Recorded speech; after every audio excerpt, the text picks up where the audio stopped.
Hi, I'm Allie Kerwin. I am the instructional designer for the Iowa State Dietetic Internship. And today I have the pleasure of interviewing Dr. Angela Shaw. Good morning. Good morning. Good morning. So I'm Angela Shaw. I'm an associate professor in the Department of Food Science and Human Nutrition.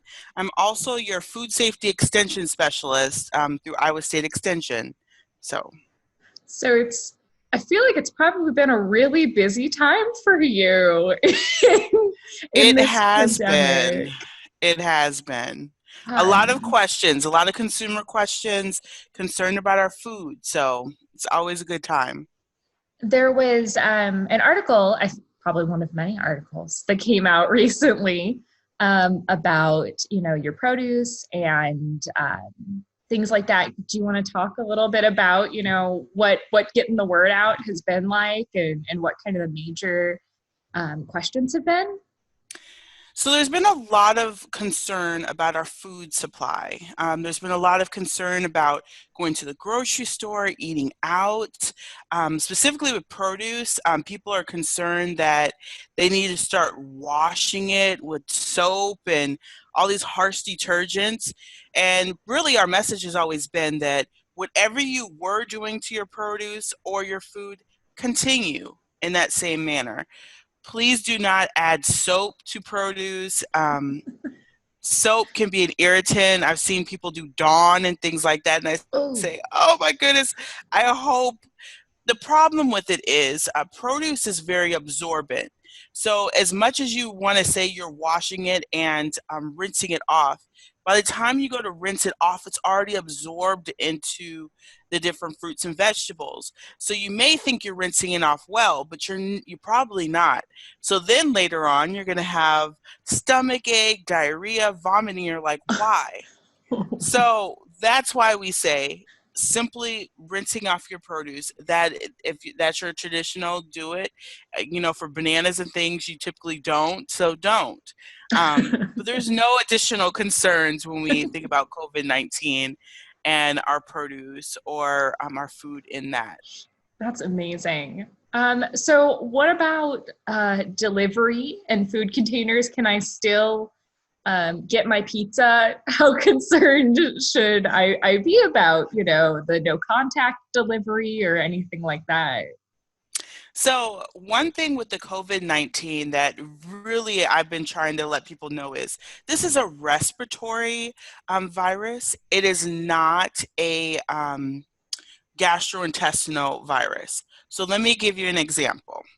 So with a respiratory virus, the person would have to spit, basically the droplets would have to go on the package, and you would have to touch them and then get it into your actual respiratory system, like your nose, which is why the no contact is because if we eliminate the people part of it, then you're significantly reducing the actual idea from the time your food is produced, whether it's on the farm or in a manufacturer, to the time it gets to the grocery store, that's days.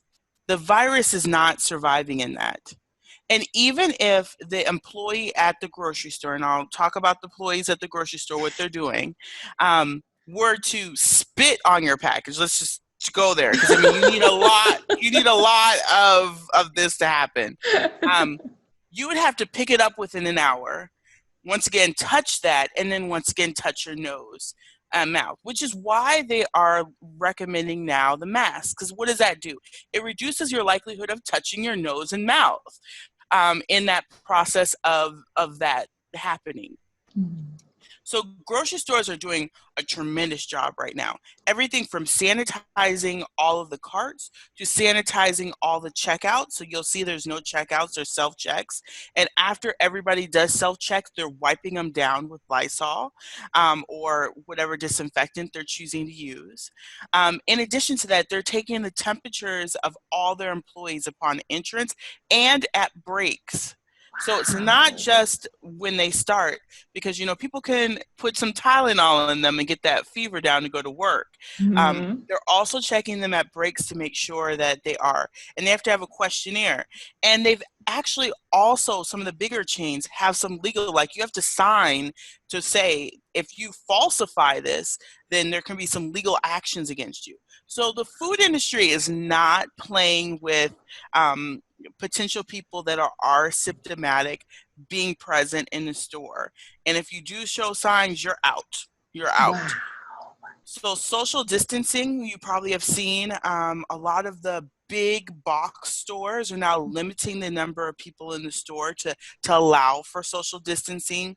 We see the little pads on the floor, which tells you what 6 feet rack actually is, because we don't really have a concept of what 6 feet is um, No. within that. So I can say that if you're doing carry out, if you're going to the grocery store, your risk is very low. They're doing the no contact because it's about people.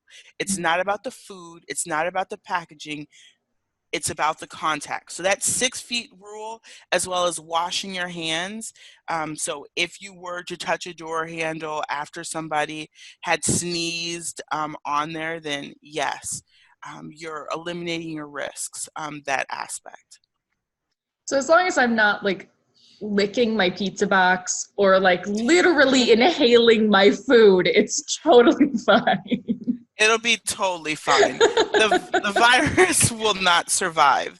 And even in the studies that we've seen where they've measured the virus survivability on like paper and cardboard and plastics, the amount that survives, so it takes a couple days, they can survive, but a lot of them lose their virulence. So your virulence is the ability to infect your host, and a lot of them lose that. So they're still active, but they lose the ability to actually get you to infect. So that's why we're seeing hot spots in the United States where there's a lot of people present, and it's about that social distancing, exercising, eating your fruits and vegetables, just trying to stay as healthy as possible during these times. Right. And that's, drinking water, eating your fruits and vegetables. That's just good advice all the time. Getting out and getting some exercise, not Yeah. making this an excuse not to go outside. So things like that we're all recommending, and washing your hands. You know, it's all basic. So, what about the at-risk people? So, those who are immunocompromised, the elderly. Are there any extra steps with their food or time that they should be taking as precautions? There's no extra things they should be worried about with their food, but as far as being outside, you should eliminate that as much as possible. Even myself, who's not immunocompromised, I'm doing the no contact deliveries. I'm doing the grocery store pickups, where I'm just popping the trunk and I'm not interacting. I'm not going to public. I haven't been to a public store in over 4 weeks. I've done everything through online pickup and planning and all of that things to eliminate. And I'm not at risk, but I have children. I have people who are at risk in my family, and I don't want to contaminate them because you can carry it. In addition to that, I could probably show you at my front door, but I have a Lysol can there. So even when I take my walks, when I come in, I spray the bottoms of my shoes and I leave my shoes outside.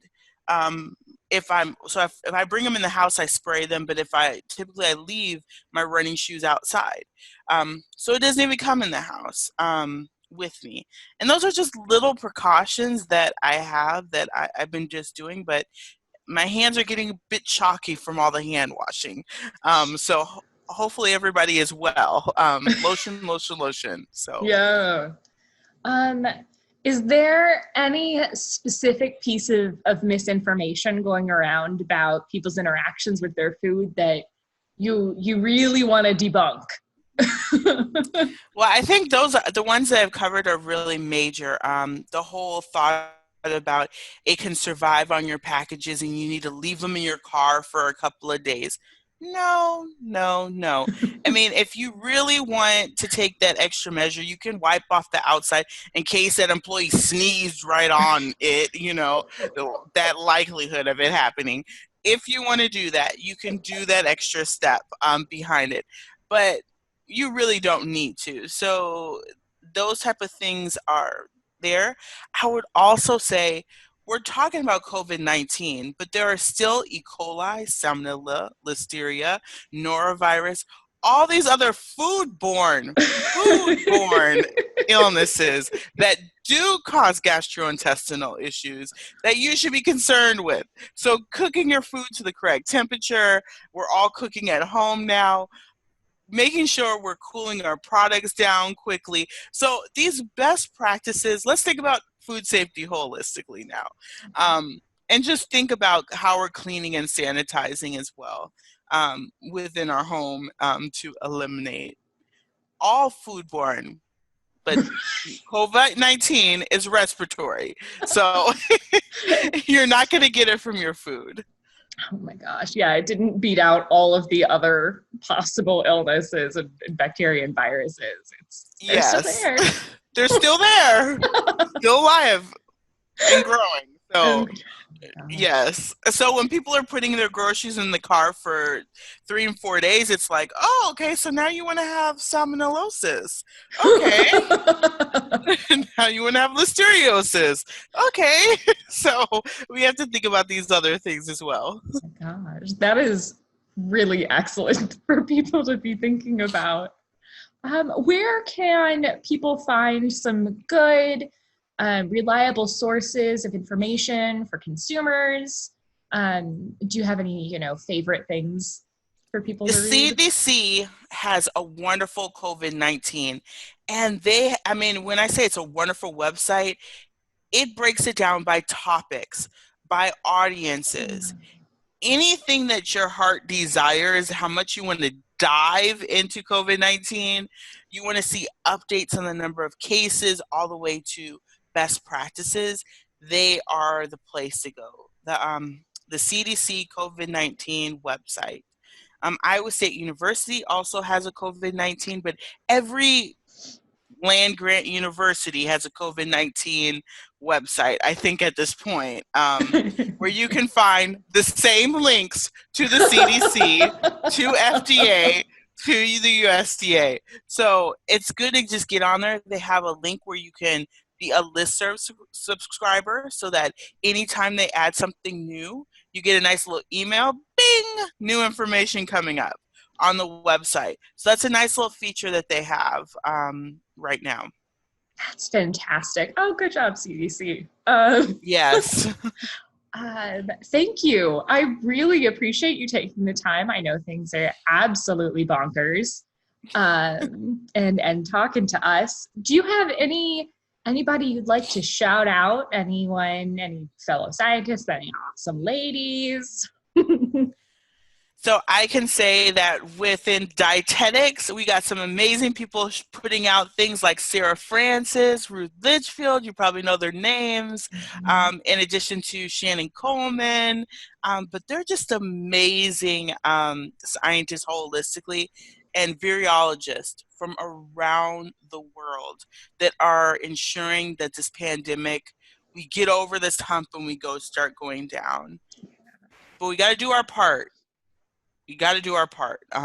So social distancing, as we go into a major Christian holiday, it's going to be hard, but let's do some virtual dinners so, It's, to keep this flatten the curve. yes. Oh my gosh. Thank you. Thank you so much.